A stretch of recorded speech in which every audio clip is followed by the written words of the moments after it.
Soy Emil Cayó y hoy vamos a hablar sobre la zonificación de la ciudad de Lima, que es un tema que despierta posiciones encontradas y levanta pasiones.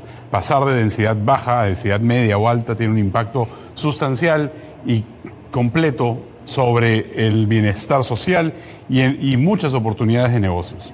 Estos días el Ministerio de Vivienda se están reuniendo y están discutiendo cambios sobre el reglamento a la vivienda de interés social. Esa es una oportunidad para reducir el grave déficit de vivienda que tiene Lima. Se pueden solucionar a través de esto una serie de déficits en áreas verdes, en servicios comunitarios y que se prime el bien común. Para hablar sobre esto tenemos con nosotros al alcalde de Surco y a la decana del Colegio de Arquitectos de Lima. Pero ahora sí vamos a entrar al tema de hoy, que es, comenzamos un poco con el tema de vivienda de interés social, pero como pasa en punto medio, a veces nos vamos hacia temas de mayor fondo. Y estamos aquí, como mencioné antes, con Carlos Brus, alcalde de Surco, y Lourdes Yusti, que mencioné, era decana nacional del Congreso, del Colegio de Arquitectos. No mencioné lo de nacional, mil disculpas. Ha habido mucho debate, mucha conversación, y continúa el debate con respecto a la ley, o el reglamento, perdón, de la vivienda de interés social, que para tratar de resumirlo por el resto del programa, porque si no nos vamos a repetirlo 1000 veces, le vamos a decir el BIS. Han habido un montón de reuniones en los ministerios, en el Ministerio de Vivienda, en los cuales ustedes dos han participado. ¿En qué está la conversación en este momento? Bueno, antes de llegar a eso, explicarle al público dónde está la controversia. Porque algunos dicen, oye, ahora estás en contra de la vivienda de interés social. Sí, porque cuando usted era ministro de Vivienda, lo presenta. Y no es así. Lo que ocurre es que estamos a favor de la vivienda social, pero la vivienda social de verdad, no la de mentira. Entonces, y aquí me explico. Lo que pasa es que hay algunos malos empresarios que van a un municipio y dicen, oye, yo quiero hacer vivienda social. Y lo quiero hacer en Chacaría del Estanque, en Velasco Astete. Claro. ¿No? Y por lo tanto, como quiero hacer vivienda social, me corresponde más alturas que le corresponde al resto de los edificios. Pues es la bonificación que tiene vivienda social. Pero resulta que el costo de los terrenos en Chacaría del Estanque no te da para poder hacer vivienda social. Y que ese empresario está mintiendo, no va a hacer vivienda social, va a construir con con el premio que le da a esas mayores alturas y lo va a vender a precios que no es vivienda social. Claro, el beneficio, entremos en ese tema, que es el beneficio de la vivienda social es departamentos más pequeños, más altura, menores requerimientos por estacionamientos, etcétera. ¿Para qué? Para que personas con recursos más bajos puedan acceder a vivir a lugares en la ciudad que son más accesibles y que no haya la necesidad de que la gente que tenga menos recursos viva en la periferia de la ciudad y que se pueda entrar. Ese es el concepto básico. Y estas mayores alturas se dan para hacer más atractivos estos proyectos, porque tú sabes que la vivienda social no la hace el Estado, la hace la inversión privada. Correcto. Entonces, cuando diseñamos el programa, para que la inversión privada se dirija a estos proyectos, se le dan algunas bonificaciones que rentabiliza más el proyecto. Pero estos malos empresarios dicen que hacen vivienda social y no lo hacen. Por ejemplo, tú compras un terreno en Chacaría, trata de vender los departamentos en 300 o 400 mil soles, porque hasta 460 y tantos mil es vivienda social. Pierdes plata. Pierdes plata, tienes que venderlos no en 400 mil soles, en 400 mil dólares para que ganes plata. Entonces los empresarios empiezan a mentir. Entonces los municipios, ante la impotencia de qué cosa hacer, algunos, que no es el caso de Surco, dicen, no, ya en mi distrito no se hace vivienda social, porque no saben cómo controlarlo. Nosotros lo que hemos hecho es algo más inteligente, es decir, no, en Surco sí hay vivienda social. De hecho, al sur de Surco, pegado a Chorrillos, hay terrenos que perfectamente pueden funcionar para vivienda social. Entonces nosotros hemos dicho, ¿tú quieres invertir para vivienda social? Perfecto. Pero yo te voy a fiscalizar. Y cuando tú termines la obra, no te voy a dar el certificado de conformidad de obra, para que entienda el público, el certificado de conformidad de obra es el papel sin el cual no puedes inscribir el edificio en registros públicos y por lo tanto el edificio legalmente no existe, no puedes vender. ¿Y por qué? El certificado de conformidad de obra, ¿qué cosa es? Es el municipio que te dice, efectivamente tú has construido de acuerdo a los planos que me presentaste y para lo que tú me dijiste que ibas a construir. Correcto. Entonces nosotros no vamos a dar certificado con forma de obra si no nos demuestran que lo vendieron los departamentos a precios de interés social. Y ese es el mecanismo que creo que el Ministerio ha debido de hacer más extensivo a todos los municipios, obligarlos a que vayan por ese camino, para que algunos municipios simplemente no digan, en mi distrito no voy a dar una sola licencia para vivienda. ¿Qué es lo que han dicho muchos municipios? Sí. ¿Cuál es la situación ideal para el uso de esta herramienta que supuestamente debería traer más igualdad y más acceso a vivienda en Lima? Miren, en el Perú existe un gran déficit de vivienda. Entonces aquí estamos, el tema de fondo es que no está clara hasta dónde va la competencia del Ministerio de Vivienda y de las municipalidades. Y acá Carlos Cruz entiende porque ha estado en el Ministerio de Vivienda y ahora le toca estar a cargo de una municipalidad. Ha estado en los dos lados. Habiendo estado en los dos lados, todavía no se sabe dónde está ese gris. ¿No? Pero no, lo que sucede... Yo sí lo tengo claro. Lo tiene claro, pero lo que me refiero es lo siguiente. Hay una política nacional de vivienda y es un interés y necesidad del país generar más vivienda porque hay un gran déficit. En la época de Kuczynski, diciembre 2016, cuando se le da las facultades legislativas, sale el Decreto Supremo 022, que le llamaron el RATUS, Reglamento, Acondicionamiento y Territorial Desarrollo Urbano Sostenible. Entonces, ¿qué dijo este reglamento? Dijo, es un interés y una política nacional fomentar la vivienda de interés social. Y la vivienda de interés social tiene una serie de bonos, ¿no? Y beneficios.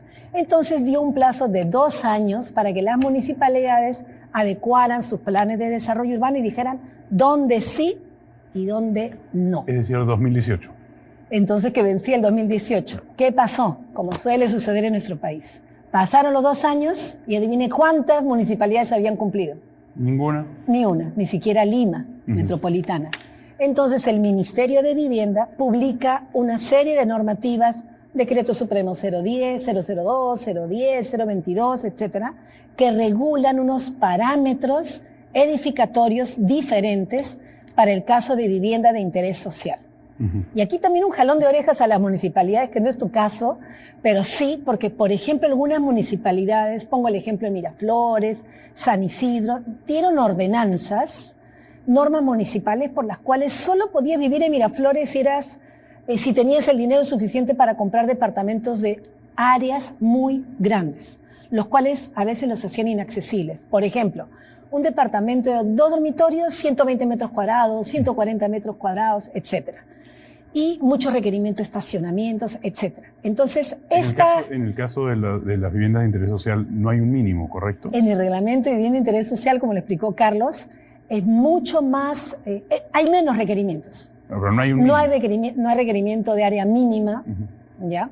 No hay menos estacionamientos, puedes tener mayores alturas. Es 3 estacionamientos, perdón, es 3 departamentos por un estacionamiento. Claro, mientras que en San Isidro normalmente con sus normas es 3 estacionamientos para una vivienda. Entonces, donde antes necesitarías 3 departamentos por 3, 9, ahora solo son 3, la tercera parte. Correcto. Tomando en cuenta también que la gente que va a una vivienda de interés social es de un segmento social no tan alto y que por lo tanto no tiene tantos carros como puede tener una familia de clase alta. Ese es un poco el criterio. La teoría. Así es. Ya, entonces, ¿qué pasó?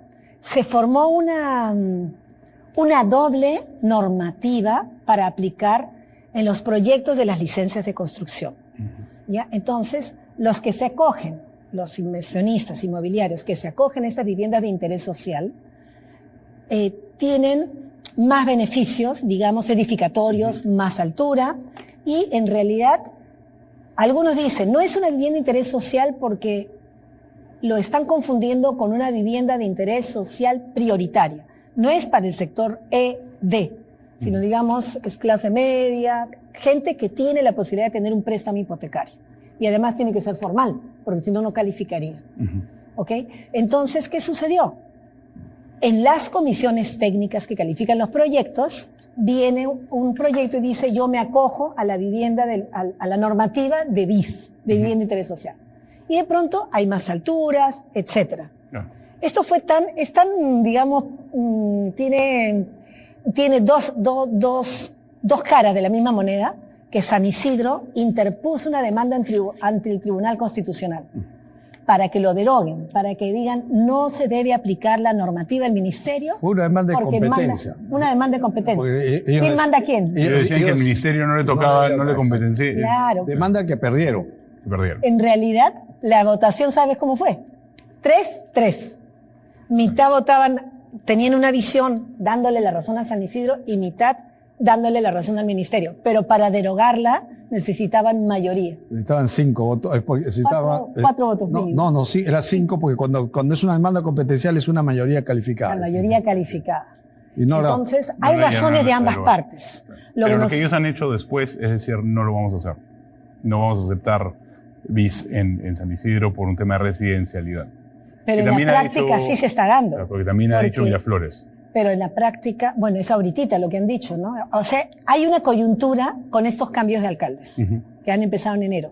Pero hasta el 31 de diciembre sí se ha venido aprobando con la normativa de vivienda de interés social. Pero considerando el factor de que en Lima tú tienes una serie de feudos, y lo digo con el alcalde presente acá, una serie de feudos y de división entre lo que es Surco, lo que es San Isidro, y se tratan como ciudades diferentes en muchos casos. Es más, muchas ciudades, somos la ciudad más, no, usted es distrito, no ciudad, pero se consideran como ciudades. ¿Cómo se le puede dar a los municipios este nivel de decisión en dónde van las cosas? Y si es que les abre las puertas a decir, no lo vamos a aceptar. Lo que pasa es que, de acuerdo a cómo se diseñó el programa, Ujú. la vivienda social usando mecanismos de mercado solita se ubica en las zonas donde debe ubicarse. Y ¿Qué me son explico. cuáles? ¿Qué son las zonas Me donde...? explico. Las zonas donde el terreno es tan económico que te hace rentable poder vender departamentos a menos de 460.000 soles. Ujú. ¿No? En el que estamos hablando que es $120.000 más o menos, Ujú. una cosa por ahí. Entonces, si tú ves Lima, ¿dónde se ha desarrollado más edificios de mi vivienda? San Luis, Jesús San María, Miguel. San María, Miguel, Lince. ¿no? Lince, porque ahí la tierra es de un valor tal que te es rentable. Muy poco en Chacarilla, muy poco en San Isidro, muy poco en Miraflores, han habido, pero es muy poco. Porque por el precio de mercado de los terrenos no te sale rentable. Entonces, en los últimos años, cuando empiezan a aparecer edificios en Chacarilla, El Estanque, en San Isidro, en Miraflores, digo, acá hay, o yo estoy mal, estoy equivocado, o están bajando los precios de los terrenos, o cómo le sale a un empresario rentable pagar precio que cuesta un terreno en Chacarilla para que pueda hacer vivienda social. Y ahí es donde viene el engaño, Claro. que se disfraza de vivienda social, pero no era vivienda social.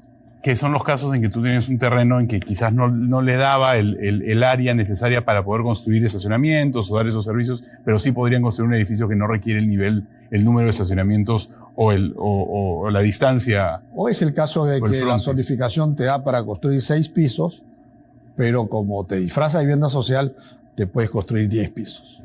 Entonces ahí te salen 10 pisos más sobre el mismo terreno. Eso es plata interesante para cualquier inversionista. Yo quisiera decir un tema de fondo. El problema en este proyecto que se está desarrollando en el Ministerio de Vivienda, este proyecto de vivienda de interés social, que se está tomando a la vivienda como si solamente fuera el departamento donde uno vive. Y la vivienda incluye las personas que van a vivir en estos departamentos y todos los equipamientos que requiere. Porque estas personas, donde antes vivía una familia, ahora de pronto tú puedes hacer 20 pisos y van a vivir de pronto 80 familias. Correcto. Y estas 80 familias van a necesitar redes de agua, desagüe, donde van a tener su colegio, sus centros de salud, los parques, las veredas, etc. Entonces, en otros países no se regala la capacidad edificatoria. No se regala la capacidad edificatoria. Y volviendo a la Pero cronología... en los otros países normalmente uno tiene ese tipo de viviendas en lugares donde tienes postas municipales, áreas verdes, ciclovías. O sea, no solamente piensan en el edificio como tal, sino piensan en toda la parte de cómo se conecta con el resto O de la sea, ciudad. lo que pasa es que la ciudad también tiene que ganar. Ujú. No solamente el afortunado que heredó de pronto un lotecito de una casa frente a la vía expresa, ¿ya? Entonces, ¿Qué es lo que pasa? Se tiene que pensar en que si tú vas a ganar mayor altura, entonces, ¿qué se queda para la ciudad? Te permitiría, se debería permitir mayores alturas a cambio de que tengas mayor área libre, cedes un espacio para uso público o lo que se llama cargas y beneficios. Por ejemplo, Sao Paulo, quería poner este ejemplo que le comentaba Carlos, hace unos años dijo coeficiente de edificación 1. ¿Qué significa eso? Que si tú tienes un terreno de 1000 metros cuadrados, construyes 1000 metros, nada más, en 2 pisos, en 3, como tú quieras. Y el resto, que sí te voy a permitir mayores alturas, la ciudad va a tener un beneficio. Entonces, ¿qué tipos de beneficios tiene? Económico, es como un fideicomiso. Entonces, esta capacidad, o sea, si tú en un edificio, en un terreno, construyes 2 pisos y de pronto hay un cambio de zonificación y te voy a permitir construir 20 pisos, hace un momento te expliqué que toda esa gente va a necesitar servicios y la ciudad necesita fondos económicos. Necesita. Entonces, esta ley de desarrollo urbano sostenible que se publicó el año 21, no creo que no le he hablado, siguiendo la cronología, el año 21 se publicó una ley que esperábamos hace 20, 30 años, que se llama la ley DUS, la Ley de Desarrollo Urbano Sostenible. Y ahí justamente se toca el tema de manera macro. Entonces se habla de vivienda de interés social prioritaria, se habla de una serie de instrumentos financieros. La ciudad necesita, por ejemplo, regeneración urbana, necesita salvar su patrimonio histórico, necesita dar equipamientos. Entonces, si yo te voy a dar una capacidad de altura mucho mayor, esta capacidad edificatoria, la ciudad también debería tener un ingreso por eso. Todos esos puntos que usted mencionó, eso los tiene, lo está planeando el municipio de Surco y los otros municipios dentro de su plan de construcción. Lo que pasa es que tienen que sacar los reglamentos del Ministerio de Vivienda. Y esa es la parte de la discusión que mencionamos al comienzo del programa. Hemos tenido, por ejemplo, en la última reunión con el Ministerio de Vivienda, el Ministerio ha hecho un planteamiento que no me parece desatinado y que nosotros estaríamos dispuestos a aceptarlo. No sé qué dirán los demás alcaldes, yo no tengo ningún problema con eso. El Ministerio de Vivienda al final ha dicho, bueno, ok, ustedes alcaldes señalen qué zonas de sus distritos se puede hacer vivienda social. Exacto. Y ya, lo invitamos que sea vivienda social en esas zonas. Para mí no es lo mejor, porque no me gusta darle tanto poder. A eso iba mi pregunta al comienzo. ¿Cómo darle tanto poder a un... Ante la distorsión del mercado que hay, de malos empresarios que mienten y dicen que hacen vivienda social, no la hacen, esta es una aceptable mala solución. Pero aún así tendría toda la parte de la fiscalización que mencionó, que es de asegurarse, de no dar el certificado. Es más fácil. O sea, si de aquí solamente en este círculo negro, solamente ahí puede ser vivienda social. Ah, ya, perfecto. Si alguien viene acá y dice, yo quiero ser vivienda social, no puedes, aquí no te doy licencia. Si quieres ser vivienda social, es ahí. Entonces, eso es más sencillo de controlar. Más difícil de controlar es que tú me prometas que vas a vender a menos de 400,000 soles y tú sabes, ¿cómo hago yo para chequear? Tengo que estar yo al costado de cada vez que firmas un contrato de compraventa para ver a cuánto vendiste. Pero hay un problema un poco más grande, ¿no? Que son los vecinos. En el sentido de que quizás yo digo, bueno, construye acá, que es el lugar que está más lejos del grupo de gente que yo sé que me eligió y que probablemente se queje si yo lo acerco en una zona que probablemente sea más adecuada para...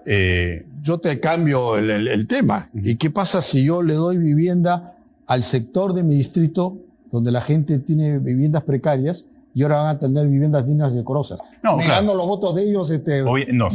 Bueno, ahora no puede ser reelegido, pero el caso es de que muchas personas en los distritos que estamos hablando no tienen ningún interés en tener vivienda social cerca porque eso baja el precio de sus viviendas que han pagado en algunos casos, o por lo menos ese es el miedo que se establece. No, pero ¿es válido esto? En el momento que tú tienes un barrio donde hay viviendas que no son viviendas de calidad. Por ejemplo, Catalino Miranda, que es una calle donde hay talleres, depósitos y cosas. Y ahí de pronto empiezan a haber modernos edificios de vivienda social. La ciudad ganó porque has hecho un proceso de regeneración urbana y ya has desarrollado vivienda en una zona donde antes era terrenos que estaban... Pero haremos otra zona del distrito en donde quizás no Velasco Astete, pero por ahí cerca, Mira, en el borde por San Luis. La zona sur de Surco, por ejemplo, que está es cerca a Chorrillos, ahí se están haciendo edificios de vivienda social. Hay mucha gente, muchos matrimonios jóvenes que se están mudando ahí y se está desarrollando muy bien. Es una zona perfectamente factible para que sea vivienda social, pero que no me digan que lo van a hacer pues, en Chacaría del Estanque ni en el Álamo. Pero sería un lugar natural, diría yo, simplemente por cuestión de urbanismo, porque tienes un montón de negocios y un montón de restaurantes, etcétera, de gente que trabaja en esos restaurantes que probablemente no puede pagar la casa que queda a una cuadra de ese restaurante, claro, pero puede vivir a 10 o 12 o 15 cuadras. Esas personas podrían vivir en esas viviendas sociales y tendría un beneficio porque reduce el tráfico, reduce, etcétera. Esa es un poco la idea.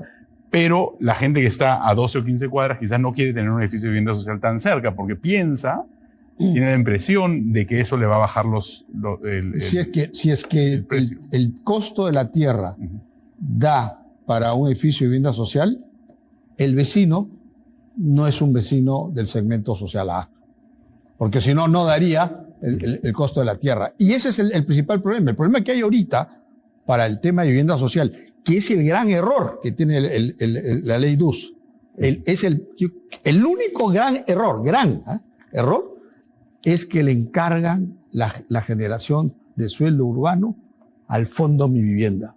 Y el Fondo Mi Vivienda no es una entidad de desarrollo urbano. El Fondo Mi Vivienda es una entidad crediticia, supervisada por la Superintendencia de Banca y Seguros. Y al Fondo Mi Vivienda le encargaron que él se encargue de generación urbana. Y ahorita el gran problema para hacer vivienda social es la tierra. ¿A quién le tocaría entonces, si no es el Fondo Mi Vivienda? ¿Al ministerio? Una entidad. Mira, el Fondo Mi Vivienda ¿A una más? No tiene un solo arquitecto, no tiene ingenieros, tiene muchos economistas, porque es una entidad financiera. Ya. La pregunta que tú decías antes, esto es muy fácil de planificar dónde hay mayor altura y dónde hay menos. Nosotros tenemos, por ejemplo, zonas en todas las municipalidades, distritos, zonas de densidad baja. ¿Ya? Entonces, hay zona de densidad baja, residencial baja, media y alta, y ahora se ha creado muy alta. ¿Ya? Entonces, el municipio... El BIS caería dentro de esta... El BIS, por ejemplo, podría decir, no se permite en zona residencial baja, como actualmente está sucediendo en algunos distritos. Entonces, porque también hay zonas que por su característica son de baja densidad, son casas con ciertas características, y también es importante respetar esas características, ¿ya? Entonces se dice, ¿dónde pongo mayor densidad? Donde, por ejemplo, tengo las líneas de transporte masivo, donde yo tengo, por ejemplo, parques, donde están las avenidas de mayor sección vial, vía expresa, las avenidas más importantes. Pero en el caso del Surco, por ejemplo, en los lugares donde están los parques es donde tienes una densidad baja, no necesariamente una densidad muy alta. Claro, entonces, pero precisamente porque hay parques. Claro. Entonces, en zonificación residencial media, residencial alta, y en zonas de parques donde hay residencial baja, no. Y para eso son los planes de desarrollo urbano. El año pasado se aprobó el Plan MET Lima 2040. Entonces, ese es el gran plan de desarrollo urbano metropolitano, y eso es el que debe ser como nuestro marco, nuestro gran marco paraguas para que los distritos, la Municipalidad de Lima ya ha determinado más o menos un plano de alturas. El Colegio de Arquitectos criticó mucho que se retrasara ese Plan MET. Hubo un gran problema con el Plan MET. Solo se demoró 30 años. Bueno. Pero cuando ya hubo con el financiado por el Ministerio de Vivienda, ¿qué pasó? Se trabajó más de 120 profesionales, diferentes áreas, estaba ya listo cuando estaba Muñoz y se entregó, por ejemplo, en un mes de septiembre, ¿ya? Del 21. Y como salió la Ley de Desarrollo Urbano Sostenible, se tuvo que adaptar los términos, los conceptos a esto. Luego se va Muñoz y hay un cambio de gobierno. Y ahí es cuando empezaron a haber una serie de cambios que el colegio sí se opuso, porque algunos de los cambios que se proponían eran contrarios a todo su estudio previo, como por ejemplo... Vamos a hablar de esos cambios después de la pausa. Riesgo. En zona de riesgo, el colegio se opuso fuertemente. Venimos feliz en un de haberlo momento. logrado.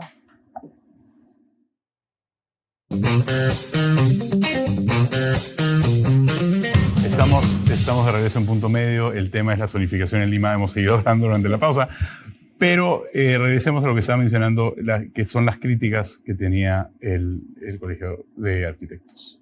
Bueno, el Colegio de Arquitectos nace por ley justamente para opinar y orientar y dar posiciones frente a los temas de ciudad, territorio, etc.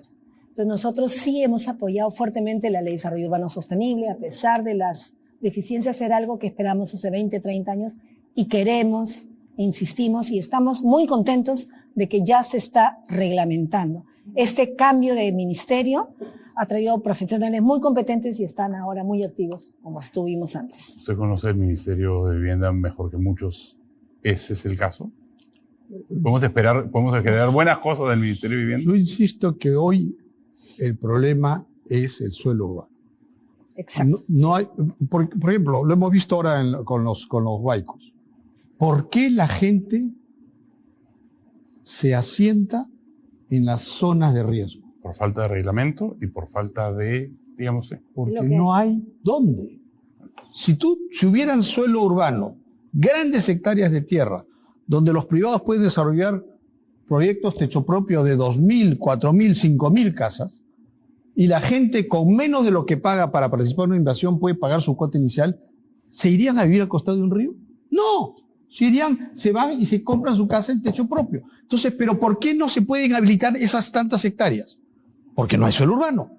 Y el Estado necesita tener una institución, que no es el Fondo de Vivienda, que es una institución crediticia, una institución con ingenieros, con arquitectos, que agarre esas hectáreas de tierra heredades del Estado, haga las obras de tendido de redes primarias de agua y de luz, luego subaste esos macrolotes, grandes macrolotes de varias hectáreas al sector privado, 3, 4, 5 empresas, y que esas empresas construyan la casa de techo. Eso sonaría mucho como el trabajo de un Ministerio de Vivienda y Saneamiento, ¿no? De verdad. Claro. O sea, y además, y no te estoy diciendo algo que se me ha ocurrido a mí ayer. No. Lo tiene Colombia, se llama Metrovivienda. Entonces, ahí es una institución que se encarga justamente de agarrar esos grandes terrenos que tiene el Estado, ni siquiera lo urbaniza, pone solamente las redes primarias, es decir, las grandes tuberías y las redes de electricidad, y las redes secundarias a cada casa las hace el sector privado y el sector privado construye las casas. Claro. Y se las vende a la gente que necesita, que va a terminar pagando menos de lo que paga para participar en una invasión. Entonces, ese es el reto ahorita actual. No hay suelo urbano.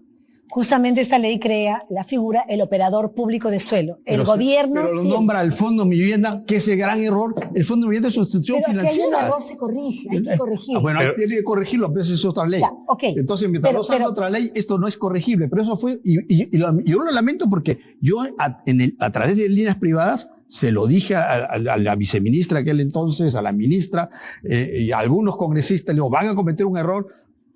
Lo cometieron. ¿Sabe lo que pasó? Esa ley se aprobó creo que el 21 de julio, 6, 7 días antes de que se vaya el gobierno anterior. ¿Qué es lo que normalmente pasa en alguno de estos casos, ¿no es cierto? Sí, exactamente. Que quedan al final. Pero lo cierto es que hay un gran problema de falta de suelo y el gobierno tiene suelo. A veces le pertenece a ministerios, a gobiernos regionales, a municipalidades, también tiene la capacidad de comprarlo y sí se le tiene que dar un énfasis especial a cubrir este déficit de suelo. Otro tema también bien importante es densificar la ciudad. Sí hay zonas de la ciudad donde se puede justamente incrementar la altura, pero de manera organizada y con visión de riesgos. No, y con inversión, porque densificar tiene lógica, porque si cada vez somos más personas, tiene sentido crecer hacia arriba. Pero si crecemos hacia arriba, sin saber qué hacemos con la mayor cantidad de carros, dónde los ponemos, o qué hacemos con el tráfico que se va a generar, o de dónde sacamos el agua y el desagüe para que estos edificios tengan estos suministros, entonces generamos un caos. Claro. Eso no debería venir con el principio. La autopista que cruza Surco a las 7 de la mañana, la velocidad promedio son 15 kilómetros por hora. Una autopista. Claro. Y eso es porque no ha habido inversión para que esa densificación se haga correctamente. Nueva York, tú tienes edificios de 50 pisos, de 80 pisos, pero en la esquina baja las escaleras y tienes bajo tierra 8 líneas de metro, con lo cual te puedes mover. Y tienes buses y tienes taxis que funcionan, entonces, tienes un orden en la ciudad. Necesitas una planificación y una inversión en infraestructura para que la densificación sea exitosa. Si no, se genera un caos. Ahora, el problema, como usted lo mencionó, ambos los han mencionado, es que no hay competencia clara de quién le toca hacer qué cosa. ¿No es cierto? O sea, ¿a quién le tocaría hacer el tema del transporte que va de la mano con el aumento en densidad? Sí. Por ejemplo, existe la ATU, que es la Autoridad de Transporte Urbano. Uh-huh. Entonces, ve el transporte, pero desligado de la planificación urbana. Entonces, de pronto tenemos la estación central, ¿no? del metro o del metropolitano, y no pasa nada ahí. Cuando en otros países la estación central es un foco de desarrollo económico, alrededor se genera una serie de movimientos, estamos con mayores alturas, etcétera. Se está trabajando los temas de manera aislada. Nosotros, y en el programa hemos hablado sobre el tema de transporte, ya no una, sino varias veces, y una de las conclusiones que se han salido es que la ATU más o menos tiene una serie de responsabilidades que otros no quieren tener. Ese tipo de autoridad que menciona, que podría ser bien claramente un Ministerio de Vivienda y Saneamiento, que tiene esa responsabilidad, ¿no sería crear otra institución más que se encargue y simplemente le pasan la pelota a esa institución que no tiene ni dientes ni capacidades? Yo creo que la real solución es tener un municipio metropolitano con más poder, ¿no? Ahora, sin embargo, sí, de acuerdo, pero el interés de que el municipio metropolitano se mantenga sin tanto poder muchas veces nace de los mismos alcaldes distritales. Bueno, yo soy alcalde distrital y te estoy diciendo que hay que darle bueno, poder, sí, ¿no? pero hay que ver las cosas macro. Y de otra manera Lima no va a poder solucionar el problema con 43 alcaldes. uh-huh.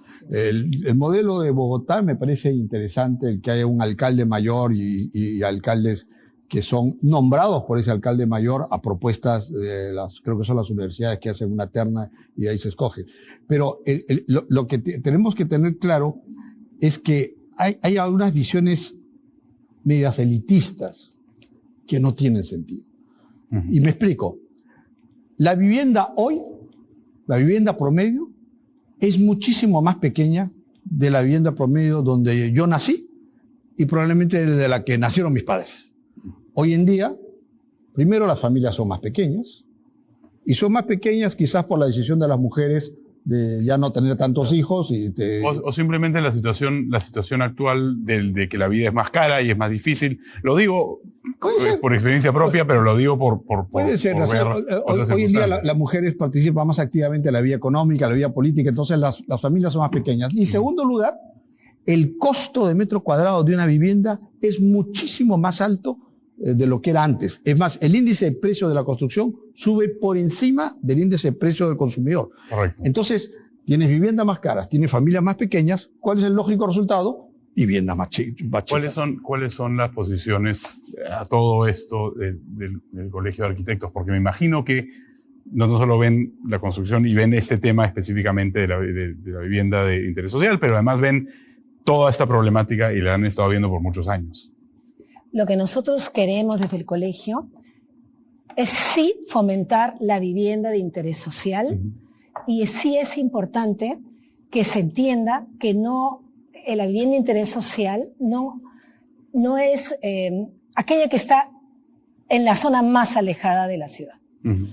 Sí es importante que se tenga el concepto vivienda donde yo duermo, donde habito, más todos los servicios que esto significa. Como lo acaba de decir Carlos, es la vivienda, más su equipamiento, más el transporte, etcétera. El concepto de la ciudad de la ciudad 15, compacta, la ciudad de 15 minutos.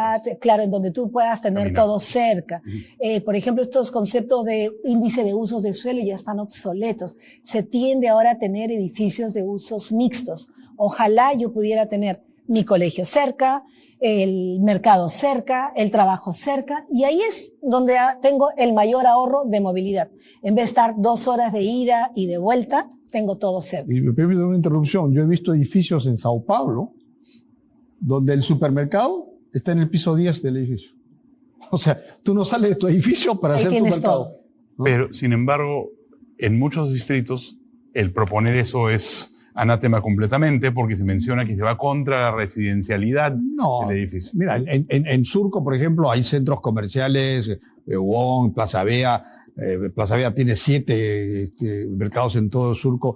Y la gente valora que para ir a abastecerse, que es una de las funciones básicas que una ciudad tiene que proveerle al ciudadano, no tiene que irse muy lejos porque tiene un centro comercial cerca para poder abastecerse. No te olvides que en una ciudad tienes que abastecerte, tienes que irte a educarte, tienes que divertirte, ¿no? Entonces hay una serie de funciones que la ciudad tiene que darle al ciudadano y esta es una de ellas y el ciudadano lo recibe de buena gana, es una mejor ciudad. Vamos a irnos al segundo corte, pero antes quería preguntarle, todo esto que me está mencionando, ¿eso está dentro del plan de desarrollo de Surco que usted ha presentado? Sí, claro. Y hacia eso vamos. Es más, nosotros hemos dado los primeros pasos. Por ejemplo, hemos derogado 2 ordenanzas de la gestión anterior que generaban alturas de una manera inorgánica. Tú ponías 2 macetas en el techo, eres un edificio ecológico y te daban no sé cuántos pisos de altura. Y esos han sido derogadas para no estar creciendo irracionalmente sin que antes haya inversiones que permitan que la densificación no genere un desastre. Vamos a ir ahora sí al corte y regresamos aquí en Punto Medio. Quédense con nosotros.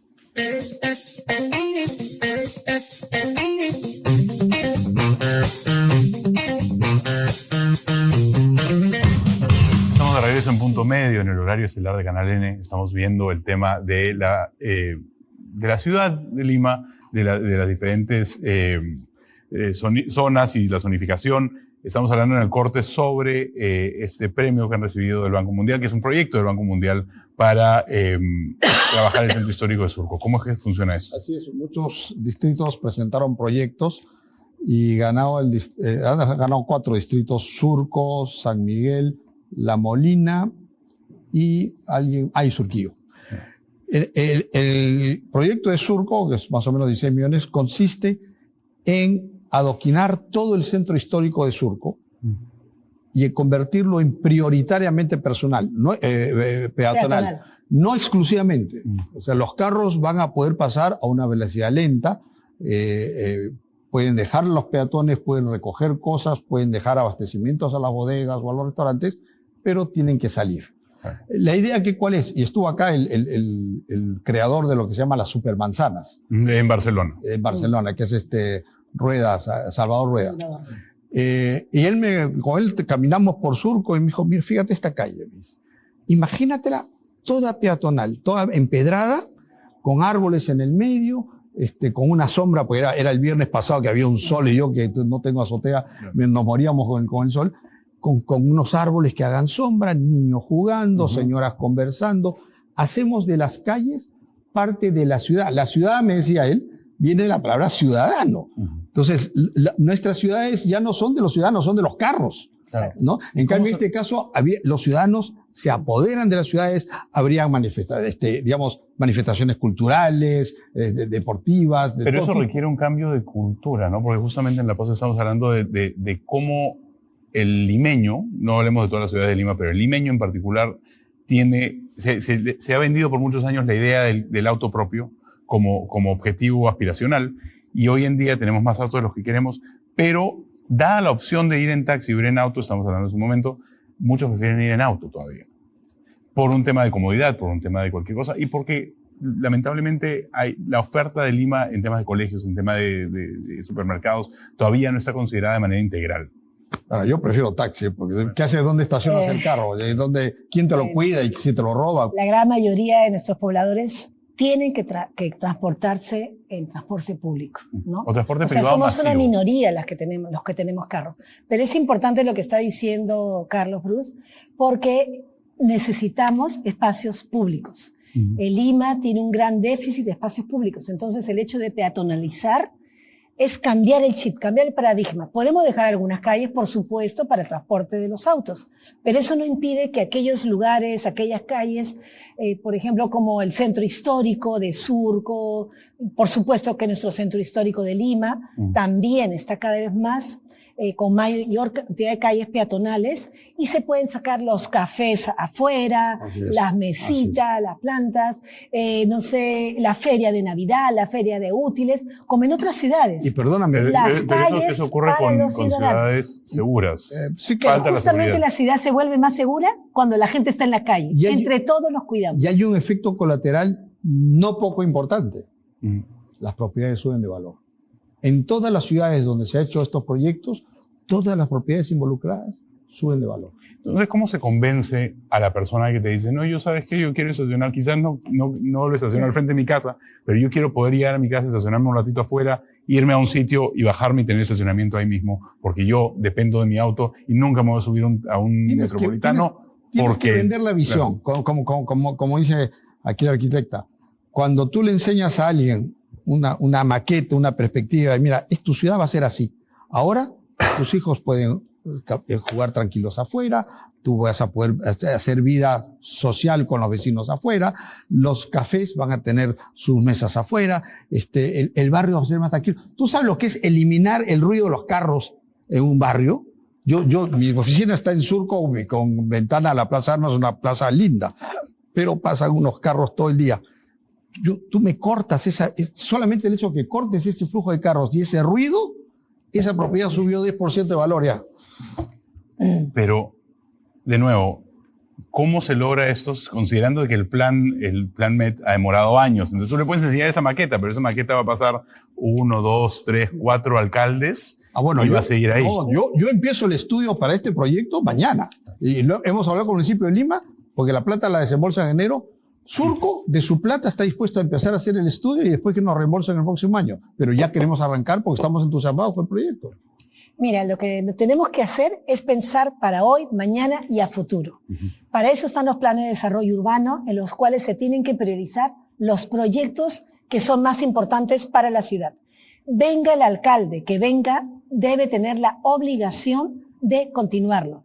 Y a la hora de hacer los presupuestos económicos, tanto de las municipalidades como los gobiernos regionales o el Congreso, se tiene que dar prioridad a los proyectos que ya se han analizado y están como prioritarios en los planes de desarrollo urbano. Sin embargo, lo que normalmente ocurre es de que entra un nuevo alcalde que nos lleva al tema que nos trajo aquí a la mesa en primer lugar, que es: yo recibo la alcaldía el primer día y el plan de desarrollo del año pasado yo lo tiro a la basura porque no es mi plan. Y yo, es más, he hecho campaña en contra del anterior, que no era de mi partido porque nunca lo son. Entonces, ¿cómo hacemos como ciudad generar continuidad en la gestión municipal a nivel distrital? No, pero uno tiene la tendencia de que si hay cosas buenas, tú las continúas. A mí me hubiera encantado encontrarme con un portafolio de proyectos. Lamentablemente he llegado, no hay uno solo. Pero han pasado, me va a decir que no, en otros distritos donde se presentan planes y se dicen, ¿sabes qué? No, mira, esto no sirve porque eso no funciona, voy a hacer lo que yo dije que iba a hacer. Voy a rehacer el mercado municipal, que lo han hecho no tan solo un alcalde, lo han hecho varios alcaldes, y se han demorado años en hacerlo y lo han dejado a medios hacerlo. Entonces, ese tipo de falta de continuidad es un problema que lo vivimos, que tiene un impacto real en el desarrollo de la ciudad, porque no se hace un desarrollo consistente. Entonces, ¿cómo podemos hacer de que este plan de desarrollo, que se arma y que ustedes toman un montón de trabajo en hacer, continúe? Bueno, el plan MET es una cosa, es lo que se pretende hacer, que haya un plan metropolitano a largo plazo. Falta difundirlo, falta conocerlo más, falta hacerlo nuestro, y que los mismos pobladores seamos los que insistimos. Que el ciudadano lo entienda. Y entendamos en hacer eso. Otras ciudades, por ejemplo, tienen el observatorio. Todo, o sea que, por ejemplo, el año pasado, en algún momento, por ejemplo, cuando el alcalde quería cambiar algunas cosas en detrimento de la ciudad, en perjuicio de la ciudad, ahora las redes son súper importantes, estaba el Colegio de Arquitectos, asociaciones, etcétera. Todos nos movíamos, hasta los regidores, no lo aprueben, va contra la ciudad. Querían hacer ciudad talento en la quebrada de Río Seco. Hicimos tanta presión que se tuvo que eliminar esa ciudad talento, que ahorita está inundada, llena de huaicos. Entonces, sí es importante que la sociedad civil, colegios profesionales, los pobladores, los activistas, etcétera, tengamos conocimiento y nos apropiemos, y por eso es que los planes de desarrollo urbano tienen que tener la aceptación, la participación ciudadana efectiva. Y los presupuestos tienen que priorizar eso. No puede venir un alcalde y decir voy a hacer el monumento al choclo y la gente no tiene ni agua para sembrarlo. Más o menos eso es lo que pasa, ¿no? En cualquier distrito de Lima y en cualquier distrito del Perú en ese momento eso ocurre. Yo no lo he visto tanto en Lima, en provincia sí bastante, ¿no? De vez en cuando. En Lima lo que pasa es que en Lima la vigilancia es más estricta. Pero lo hemos visto en Barranco, en Chorrillos, en algunos casos. Lo hemos visto en varios distritos. Siempre hay como que, bueno, voy a poner mi estatua acá, que nadie... Puede ser una estatua muy bonita, pero sigue siendo la estatua al fundador del partido del cual he sido elegido, por más que yo ya renuncié, porque los alcaldes eventualmente terminan renunciando muchas veces a los partidos de los cuales son elegidos. Pero es otro tema que vamos a tocar después. Pero a lo que voy es, hay esta falta de continuidad. Desde el Colegio de Arquitectos, ustedes hacen un trabajo constante de acompañamiento a las municipalidades. ¿Puede ser reforzado? ¿Ustedes son los que deberían llevar la batuta o puede ser alguien más? Lógicamente, el Colegio de Arquitectos tiene mucho que decir. Nosotros, algo que venimos reclamando desde hace tiempo, es que los expedientes y las obras que se están haciendo del Estado, no se está evaluando la calidad del proyecto que se da a la ciudad. Y quiero repetir e insistir en esto. Es importante que cuando se dan los proyectos no se den a ciegas. No se den porque es un proyecto, un expediente barato y porque la constructora tiene experiencia en metros cuadrados. Se tiene que evaluar la calidad del proyecto y así como en Colombia y en otros lugares que muchos mencionamos, es obligatorio hacerlo por concurso. Entonces el alcalde y los ciudadanos veríamos si vamos a hacer un parque, un conservatorio, un centro cultural, cuál es el mejor. Y no solamente el más bonito, el mayor, el que más funcional, el que menos mantenimiento requerirá, el que le da mayores espacios públicos a la ciudad, etcétera. Y para eso está el Colegio de Arquitectos e insistimos y queremos que vuelvan los concursos de arquitectura como se hacían antes. Todas las obras que son orgullo de nuestra ciudad han sido realizadas mediante concursos. Eso podría ser algo que puede tomar el... Sí. No, mira, es invalorable un buen diseño.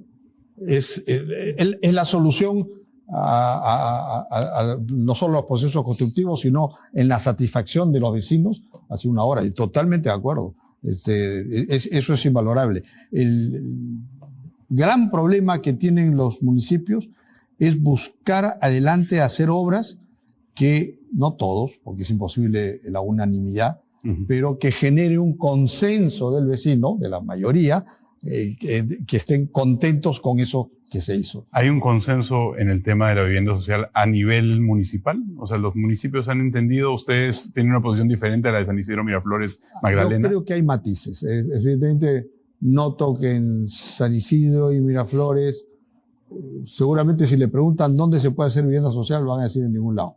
Claro. Surco no. Surco sí tiene zonas donde debe hacerse vivienda social. Es importante comprender que existe una gran brecha de vivienda, que cada año se incrementa más. Entonces sí se debe permitir esta vivienda de interés social, y estamos hablando de cerca de 100 UITs, 490.000, 460.000 soles en todos los distritos de la ciudad. Pero bien... Y para eso se planifica y se dice en estas avenidas, en estas zonas, cerca al transporte masivo. Y otra cosa es la vivienda de interés social prioritaria, que es para el sector D, para el sector E. Por ejemplo, también vuelvo a la ley, también hay beneficios y se deberían dar estas bonificaciones y alturas. Por ejemplo, acá hay una que dice, bonos por finalidades de interés público y te doy mayor altura cuando tú tienes de tu proyecto un 20%, por ejemplo, destinado a vivienda de interés social. Y tenemos que terminar con esa idea de gueto, que si tú no tienes tanta plata como yo, te vas lejos. La ciudad tiene que ser compacta, tiene que ser mixta y tenemos que vivir entre todos, respetando de manera organizada, pero está prohibido incluso en la ley que un distrito diga aquí no hay vivienda de interés social. Claro, eso va a requerir un cambio cultural relativamente fuerte que tendrían que promocionar municipalidades. Sí, claro. ¿Lo tienen planeado dentro de su plan hacer campaña, hablar con la gente que lo ha elegido a usted y a su gestión? Aquí hay que entender algo. Tu hijo o el mío, cuando salga a la universidad, no es una persona del segmento social A o B. No tiene un centavo donde quedarse muerto. Su primera casa probablemente sea de vivienda social. Claro. Entonces, ¿qué queremos? ¿Que nuestros hijos o nuestros nietos vivan en Chilca y nosotros vivimos acá en Lima? O Pachacamac. Entonces, nuestros hijos o nuestros nietos probablemente sean los primeros clientes para un edificio de vivienda de interés social. Eso hay que tenerlo presente. Claro. Bueno, lamentablemente se nos acaba el tiempo, pero este tema nos va a dar muchísimo que hablar y lo vamos a tratar de tocar en esta mesa. Les agradezco a ambos su participación y la claridad con la que nos han traído el tema. Esto ha sido Punto Medio en Canal N. Lo dejamos con Melissa Pesquiera en Hora 11. Muy buenas noches. Les agradezco muchísimas gracias a los dos. Nos vemos el día de mañana. Muchas gracias a ustedes.